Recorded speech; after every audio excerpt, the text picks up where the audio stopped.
Hello friends, yoga studio में आपका स्वागत है।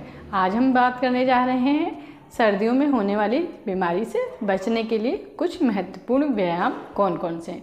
हाँ जी फ्रेंड्स, आपने सही सुना। जैसा कि सर्दियां आ चुकी हैं तो सर्दियां अपने साथ कई बीमारियों को साथ लाती हैं और कई प्रॉब्लम्स को साथ लाती हैं। तो उन प्रॉब्लम्स और बीमारियों से बचने के लिए सर्दियों में योग का महत्वपूर्ण भूमिका हो जाती है। तो सर्दियों में योग करना बहुत ही लाभदायक होता है।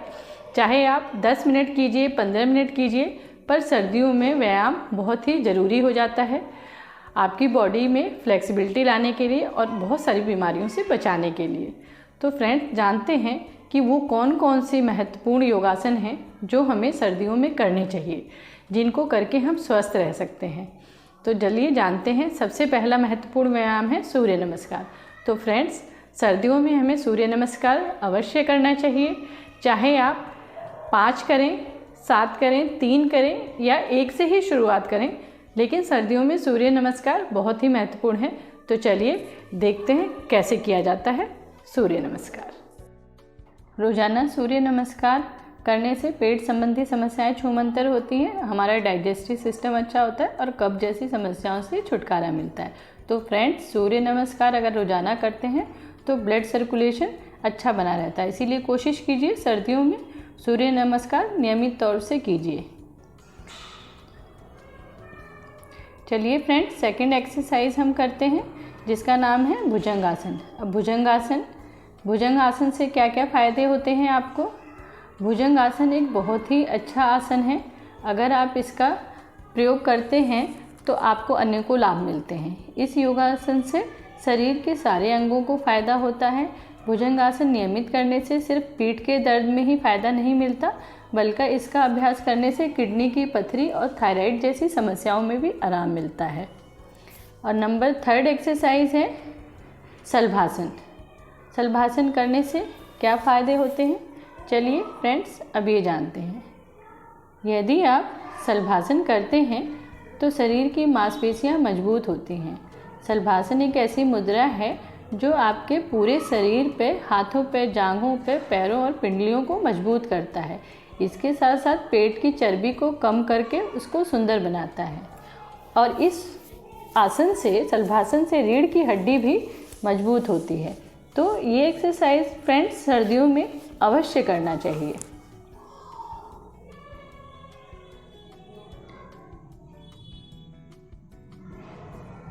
इसमें आपके हाथ और पैर दोनों ही ऊपर की तरफ होंगे, गर्दन ऊपर होगी, आपकी छाती और थाई जितना उठा सकते हैं आप ऊपर उठाइए। अपनी सामर्थ्य के अनुसार करने की कोशिश कीजिए। अब इसके बाद हम करेंगे धनुरासन।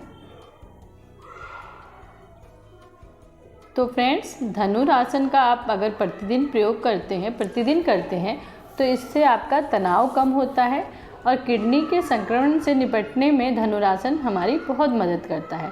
धनुरासन करने से गर्दन, सीना और कंधे चौड़े होते हैं। इस आसन को अगर आप रोजाना करते हैं तो आपके हाथों और पैरों की मांसपेशियां सुडौल बनती हैं। तो फ्रेंड्स, इन सब को कीजिए। आप नहीं 30 सेकेंड 1 मिनट कर सकते तो 5 सेकेंड, 10 सेकेंड, 15 सेकेंड से शुरू कीजिए। अब नेक्स्ट है स्विमिंग। स्विमिंग करने से आपकी फुल बॉडी इन्वॉल्व होती है। स्विमिंग एक बहुत ही अच्छी एक्सरसाइज है अपने आप को वार्म अप करने के लिए। तो आप स्विमिंग को भी कर सकते हैं।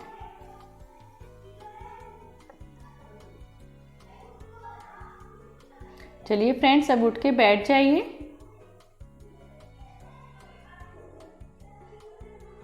अब हम करेंगे प्राणायाम।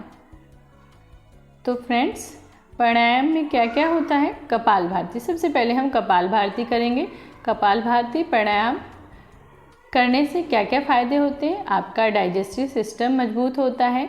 गैस, एसिडिटी, कब्ज जैसी समस्याओं से आपको राहत मिलता है। कपालभाति प्राणायाम फेफड़ों के, लीवर, पैनक्रियाज के साथ साथ दिल के लिए भी अच्छा कार्य करता है। अब अनुलोम विलोम। हाँ जी फ्रेंड्स, अनुलोम विलोम शरीर और मस्तिष्क दोनों को स्वस्थ बनाता है। शारीरिक समस्याओं से बचाव के अलावा मानसिक स्थिति को भी मजबूत करता है अनुलोम विलोम। अनुलोम विलोम से अवसाद, तनाव और चिंता दूर होती है। अस्थमा, ब्रोंकाइटिस जैसे श्वसन समस्याएं हमारे जो होती हैं वो भी अनुलोम विलोम से ठीक होती हैं। तो कोशिश कीजिए अनुलोम विलोम आप डेली कीजिए। उसके बाद सर्दियों में और बेस्ट क्या है, मेडिटेशन। नींद ना आने की समस्या, स्टूडेंट का पढ़ाई में फोकस नहीं लगता, एकाग्रता नहीं बनी रहती, मन शांत और नेगेटिविटी विचार दूर होते हैं। तो मेडिटेशन के बहुत ही फ़ायदे हैं। अगर आप बच्चे हैं, पढ़ाई में फोकस नहीं लगता तो मेडिटेशन कीजिए, अपनी एकाग्रता को बढ़ाइए, मन शांत रखिए और नेगेटिव विचारों से दूर रहिए। आशा करती हूँ कि आपको ये जानकारी पसंद आई होगी। धन्यवाद।